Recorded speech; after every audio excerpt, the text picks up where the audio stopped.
¿ya? La segunda parte ahora pasamos a las infecciones. Y cuando hablamos de infecciones, hablamos de endocarditis fundamentalmente, ¿no? Vamos a ver que eso ahora cambió. Lo que se propone, las sociedades científicas de todo el mundo dijeron, bueno, hasta la aparición de los nuevos métodos de diagnóstico, estuvimos tratando, operando las endocarditis en forma experimental. Y eso es un poco cierto, como vamos a ver. En realidad lo cambió el paradigma.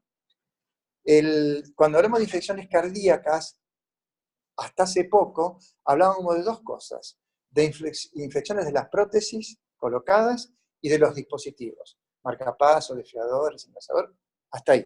Eso también cambió porque se extendió, como vamos a ver, muy buena noticia para nosotros, el abanico de indicaciones dentro de esta área. Y los criterios siguen siendo los mismos, los clínicos con los criterios de Duke, la presencia de soplo, insuficiencia cardíaca, los hemocultivos y la información inicial del ecocardiograma. Esos son los tres pilares clínicos básicos para el diagnóstico de la endocarditis. El problema está que con esos tres pilares básicos hasta ahora, en prótesis estoy hablando, teníamos un 50% de NI, de endocarditis posible, probable, puede ser o no puede ser. Esto es inadmisible en una enfermedad que tiene 30% de mortalidad a los 30 días y otro 30% a los 6 meses. Entonces, todo el esfuerzo de la imagen está dedicado a que ese 50% en toda la literatura baje, porque si no, seguimos viendo a los enfermos como se mueren en esta patología. Muy bien. Y lo que es interesante es que las causas de mortalidad, siempre, o una de las dos causas de mortalidad presentes en las estadísticas, fue la infección persistente. Los enfermos se morían porque seguían infectados y no hacíamos el diagnóstico. Este es un relevamiento chileno muy lindo. Y hasta ahora el algoritmo era siempre el mismo. Sospecha clínica, siempre tiene que haber un eco transtorácico o transesofágico. Eso también se lo voy a mostrar que cambió. Y ante la indicación precisa de un PET, por ahora o hasta ahora, en un paciente con una prótesis o un dispositivo, es cuando el paciente siempre algo de clínica tiene, fiebre, mal estado general, pero si tiene hemocultivos negativos o no concluyentes, y el eco negativo o no concluyente y persisten los síntomas, es indicación de PET. Eso fue lo que la Sociedad Europea aceptó. Y a partir de estas cosas fue mejorando la sensibilidad y la especificidad. ¿Cuál fue la causa? Se juntaron.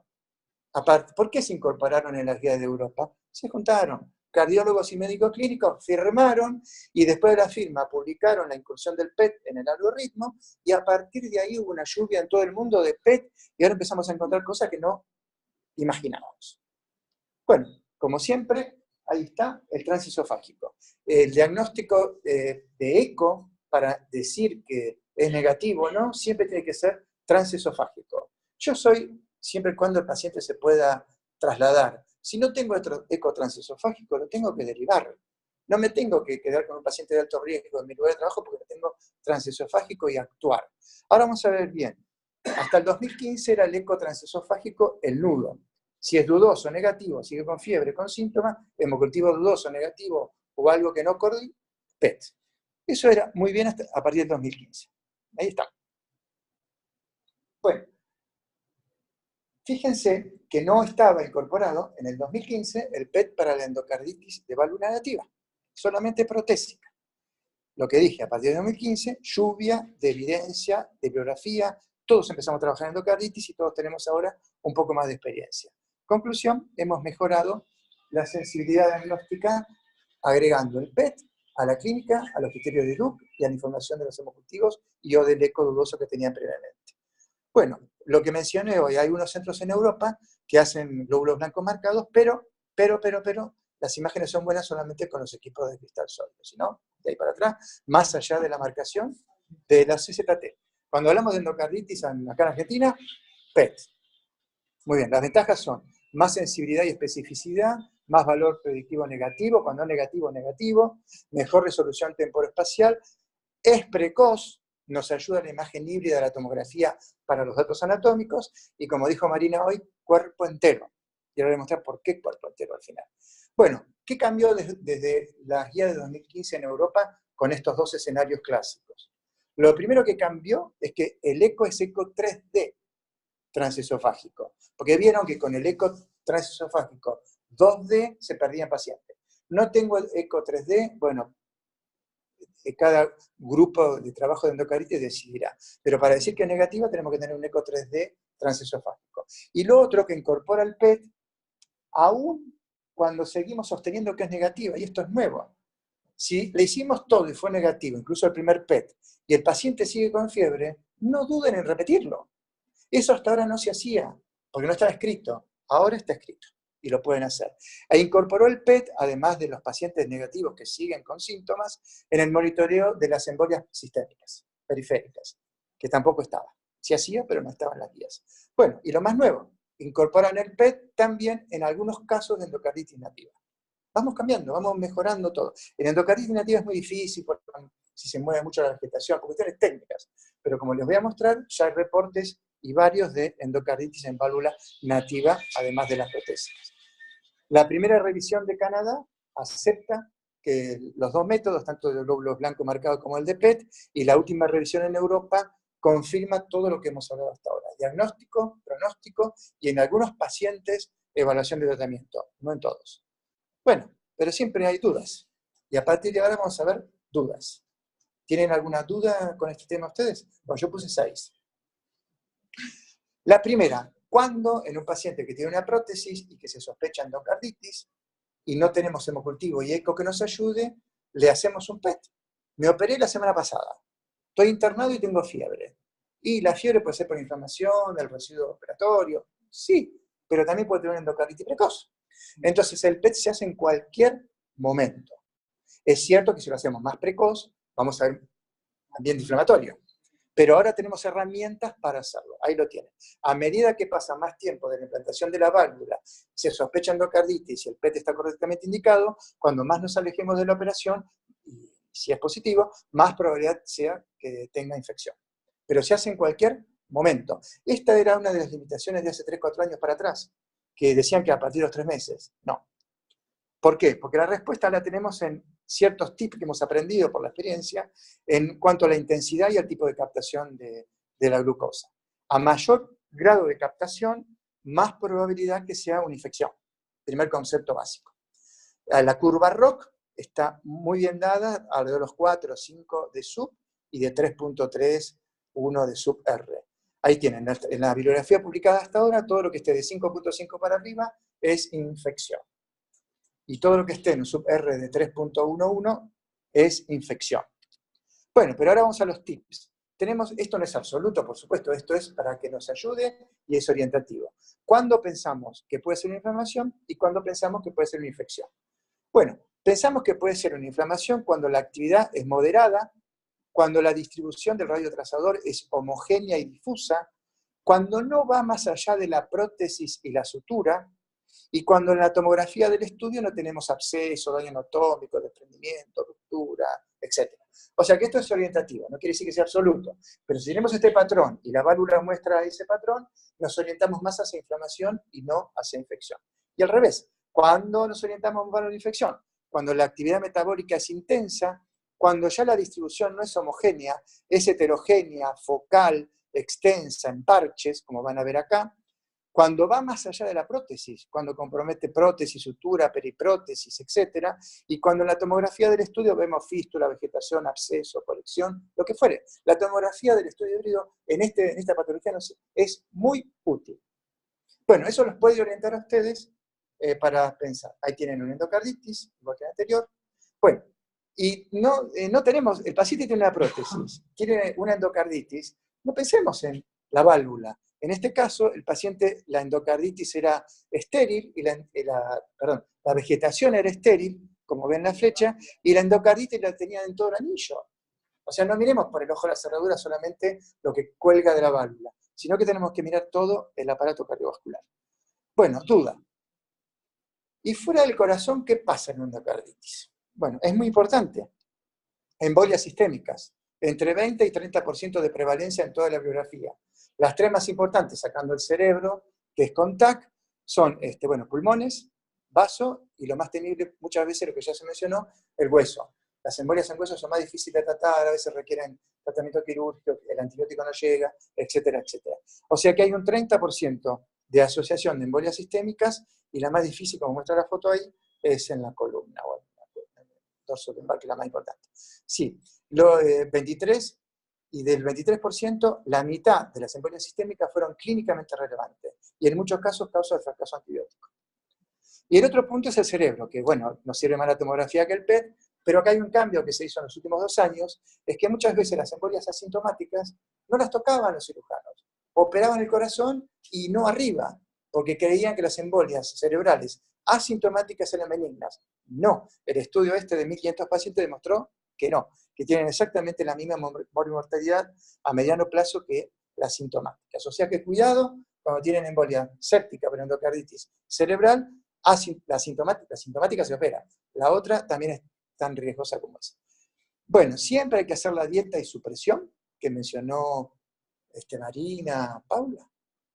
¿Qué opinan? ¿Siempre tenemos que hacer? ¿Sí o no? ¿Siempre? Sí, siempre. Porque en estos casos es muy importante, no se olviden que acá no podemos fallar, no podemos dar un diagnóstico dudoso, me parece, en el plano valvular. Fíjense, este paciente. Este fue el error que se cometió en este paciente, que sospechaba por endocarditis, no le hicieron bien la dieta de supresión, y aparece una imagen abajo de la válvula que parece una endocarditis, y no tenía nada. El problema fue que hicieron mal la dieta. ¿Cuál es el impacto clínico del PET colaborando con el tratamiento y el diagnóstico de estos pacientes? El impacto clínico es este. En los estudios de Nazarena Pizzi, de nuestra compañera de España y su grupo, bajaron de 46% las endocarditis dudosa a 8%, agregándole consenso, PET, angiotac, etc. Esto es interesante, esto es muy significativo. Nos morimos 5 veces menos. Bien.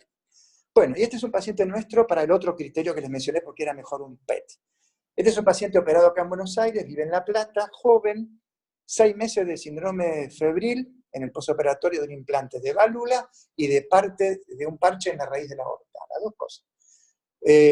Tenía 4 meses de síndrome febril después de la cirugía, múltiples ecos, incluso transesofágico negativo, y múltiples hemocultivos negativos. Nos lo mandan al PET no porque sospechaban endocarditis, sino que querían saber si no tiene un cáncer o otra cosa. Bueno, genial.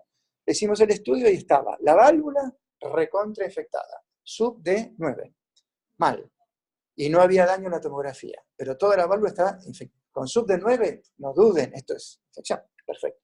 Y el parche también. O sea, el paciente tenía endocarditis en la válvula y en el parche. No tenía síntomas, solo la fiebre, no tenía soplo, no tenía insuficiencia cardíaca, estaba bárbaro. Solamente la fiebre. Y eco normal, hemocultivo negativo. Bien. Lo que hicimos, bueno, tienen las fotos. Entonces, ¿a quién no le creemos? Sin clínica, solo fiebre, no soplo, no hemocultivo y no ecodoppler. ¿Qué hubieran hecho ustedes? Y un PET recontra positivo. Sí, espera.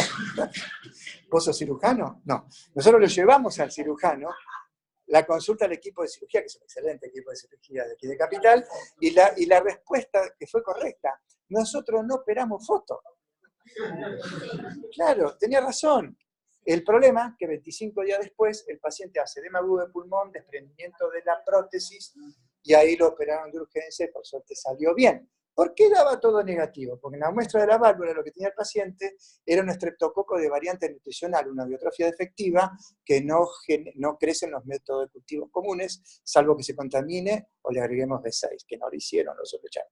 Ahí tienen el cultivo del estreptococo. Ojo con esto que no es tan infrecuente. A mí ya me tocaron varios pacientes en mi carrera, renales, en chicos. Muchas veces está el síndrome infeccioso, los cultivos antinormativos pidan para gérmenes nutricionales. No, porque tenía insuficiencia aórtica, dilatación de la aorta. Bueno, ¿qué pasa con los dispositivos implantados? Marcapaso, desfibrilador. El algoritmo es exactamente igual. Lo mismo, clínica, DIUP y ECO.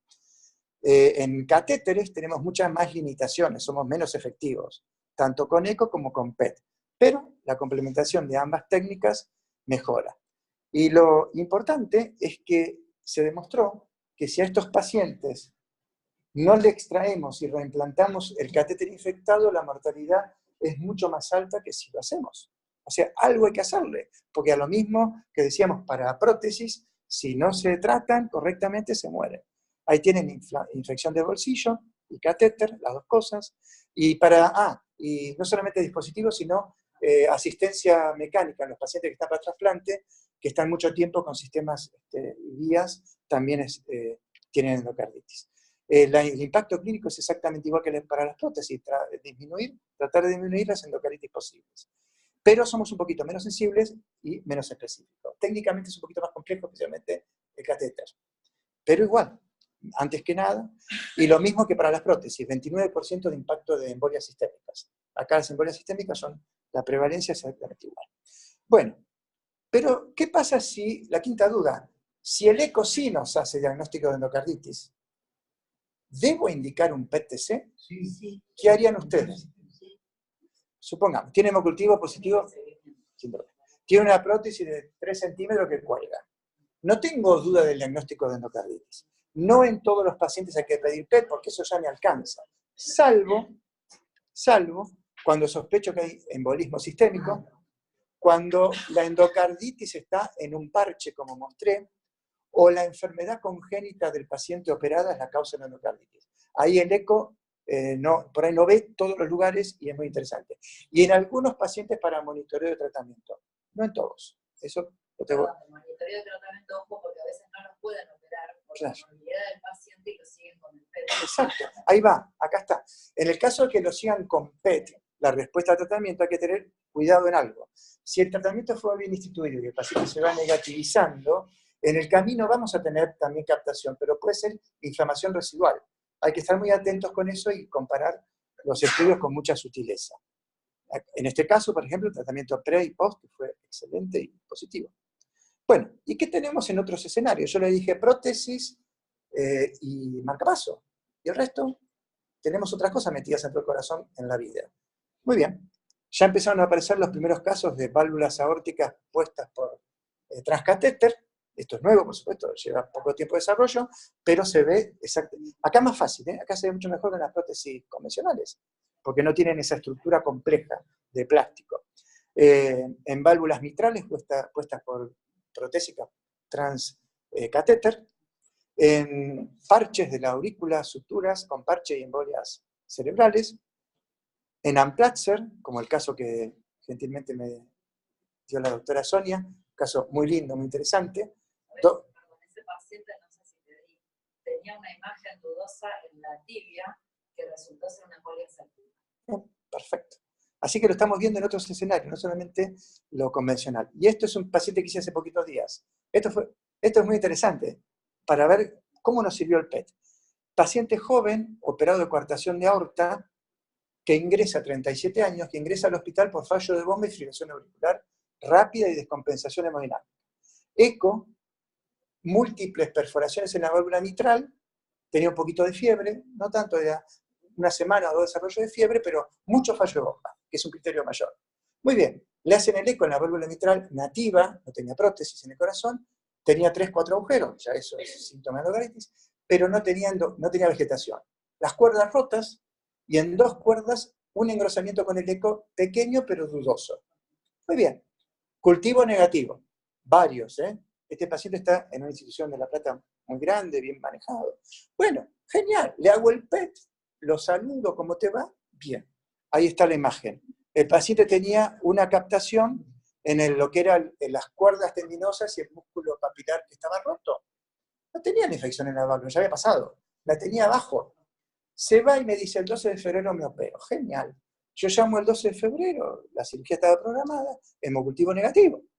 Bueno, cuando se interna el 12 de febrero, el informe lo lee la infectóloga, se da cuenta, nuevos hemocultivos. Los 3 positivos para Staphylococcus aureus, esta vez. El PET sirvió para que no lo operaran, para que le tuvieran 6 semanas con antibióticos y después lo operaran. Y esto es muy interesante del diagnóstico por imágenes. De casualidad, yo nunca había visto esto. Esto es un caso único en el mundo. No hay descripciones de endocarditis de la punta del músculo papilar descritas. Pero por lo menos no lo operaron con una infección activa. Si no, a los 2 meses tenía que volver a operar.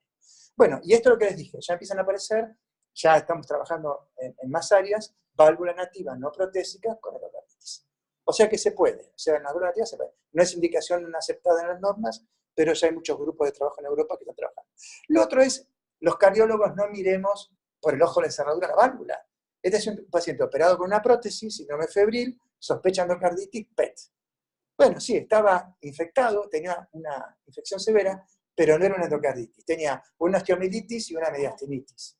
O sea que el paciente con una válvula puede tener fiebre, infección y lo que sea, porque tiene infección en otro lado, como en este caso. Y acá no había que cambiar la válvula, sino el tratamiento. El otro es no mirar al paciente con ojos de cardiólogo. Este es un paciente de 83 años en diálisis crónica, prótesis aórtica y resincronizador. Las dos cosas. Síndrome febril y cultivo negativo y eco no diagnóstico. Es un paciente de alto riesgo, está en diálisis y tiene los dos dispositivos. Esto, antes de hacerlo, uno dice, bueno, endocarditis. Muy bien. La causa de la diálisis del paciente era una poliquistosis renal y una poliquistosis hepática monstruosa. El hígado calculado pesaba 7 kilos. Ahí lo tienen. Y arriba ven múltiples quistes, ¿no es cierto? Bueno, le hicimos el PET, ahí están los quistes de hígado, riñón, todo lo que quieren para divertirse, y lo que tenía el paciente era uno de esos quistes infectados. Pero tenía una válvula y un resincronizador. Y el criterio del médico fue muy correcto, te lo mando para decir endocarditis. Le devolvimos otra respuesta. Lo que tiene infectado es eso. Bueno, lo punzaron, fue antibacteriana, quinolona, mejoró. Y tiene otra cosa interesante. Tiene síndrome de inflamación sistémica muy activo. Estos pacientes viven incluso con la diálisis, inflamados por todos lados. Miren la columna, la aorta torácica y el vaso. O sea, tenía lo mismo como respuesta reactiva. Pero lo que tenía infectado era el quiste más grande del hígado. Bueno, ahí está en 3D.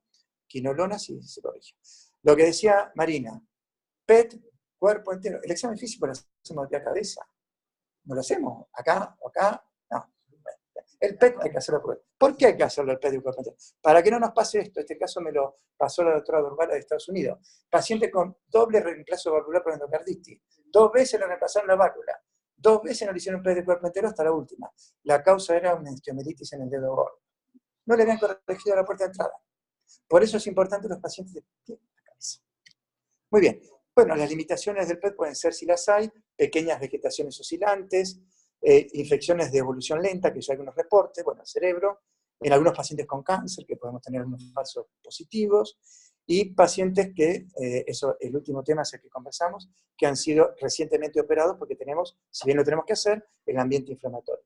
Y yo vuelvo a repetir lo que decía Irene, la causa, creo yo, el tema de derivación para PET más importante en clínica son estos pacientes, que acá adentro tiene que haber endocarditis también.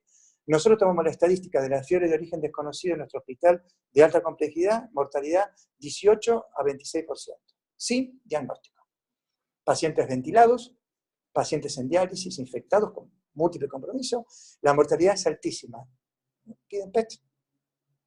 Y está en la bibliografía descrito que en los trabajos que hay, que redistribuye entre un 30 y un 35% de los pacientes. Y focaliza la lesión y se puede hasta operar si la causa es quirúrgica. Nos ha tocado colon, bueno, una serie de patologías, cáncer de colon. Pero lo que tenemos que hacer como médicos especialistas es en capacitar a los clínicos y terapistas que cuando tengan esto y no lo puedan resolver por los métodos convencionales del manejo de terapia, el PET nos puede ayudar. Si no, se mueren 30%. Y yo creo que la principal limitación del PET es la logística. Yo en mi consultorio tengo 2 PET.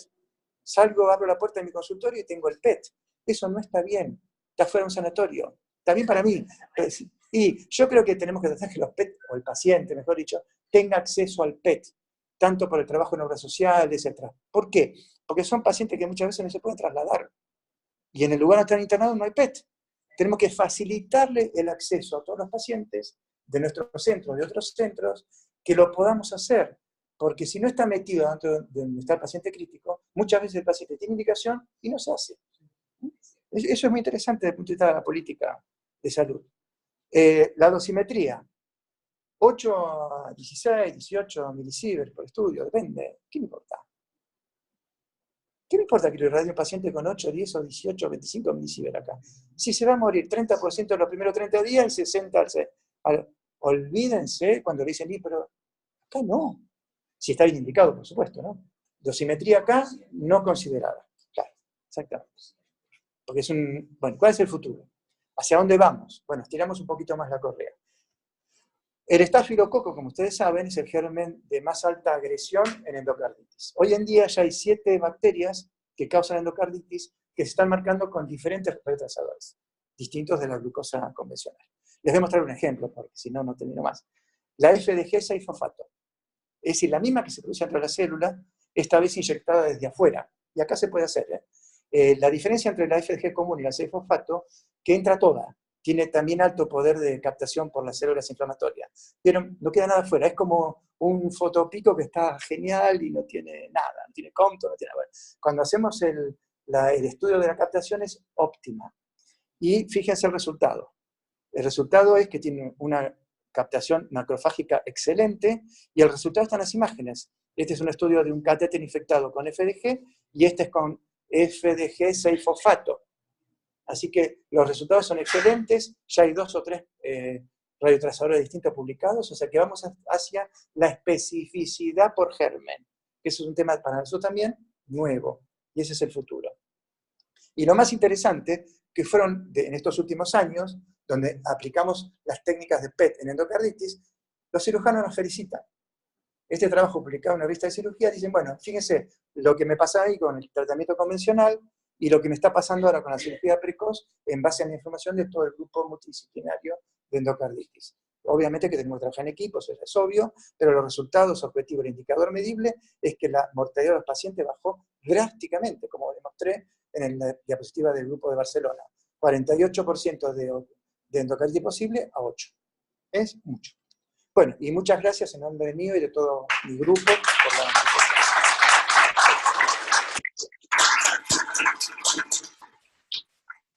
Bueno, preguntas de... Marcelo. El grupo de Nazaret utiliza para hacer los estudios con los cuales publicaron en Circulation las series de endocarditis protésica, un equipo cuyo tomógrafo tiene 64 filas de detectores y gatillas. Y pues, eso va a hacernos una diferencia con los equipos comunes que no gatillan. ¿Vos qué pensás? Sí, de 16 para arriba está bien, de 16 tubos para arriba está bien, y con angiotac. Ellos tienen angiotac, ¿y por qué? Ellos tienen mucha experiencia en patología congénita, que es donde es más difícil el diagnóstico, más que en las prótesis. Pero en patología congénita, como yo les mostré, nos equivocamos un poquito más, y con equipos con angiotac y de 16 para arriba estamos bien.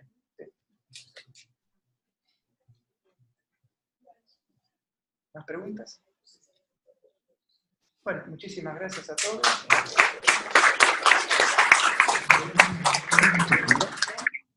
Bueno, con esto cerramos la jornada. Gracias a todos por estar. Vamos a enviar una autoevaluación. Es como para que hagan como un repasito. Así que eso les va a ir llegando. Vamos que nos vayan. No se vayan, por favor. Tampoco los que están afuera. Foto. Sí. Vamos a hacer una foto. Perdón. ¿Nos podemos todos sacar, Raúl? Si podemos, sí. No sé si lo logramos. Pero... Vamos a tratar de hacer una foto de los que estamos acá con toda la gente que está en el interior, Comodoro Rivadavia, Bariloche, Salta, el exterior. Nos van preparando, entonces van a recibir un cuestionario y una encuesta sobre qué les pareció también la jornada, proponer temas. La idea es generar otra jornada que dar un tema y quizás también focalizamos más en los casos clínicos. Pero bueno, la idea es esa, que todos opinen y después quizás le va a llegar a los servicios otro tipo de encuestas sobre quién está trabajando en qué, cómo estamos trabajando, cómo estamos organizando.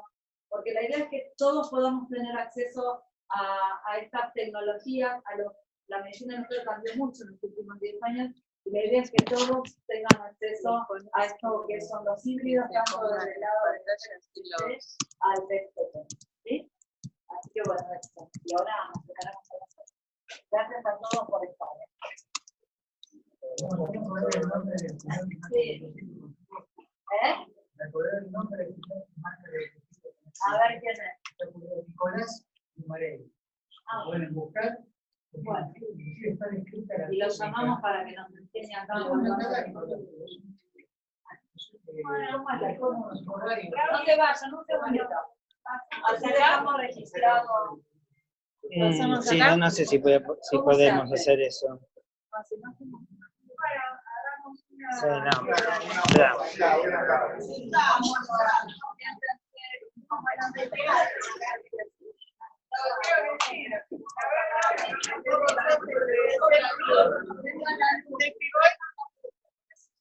Sí, Sí, prendan las luces porque si no. Venga, luces y también salimos todos.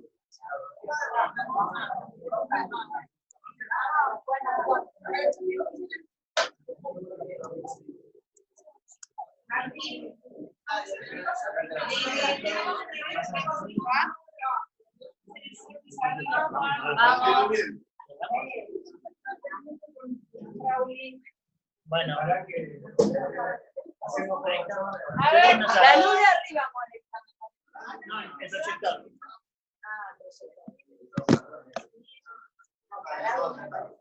No, todos tienen algunas que tienen de atrás. Un saludo para la gente que estaba. Va, Aquí, Irene está tapándonos. Ahí está. A Julio. Va. Creo que fue. Fíjate.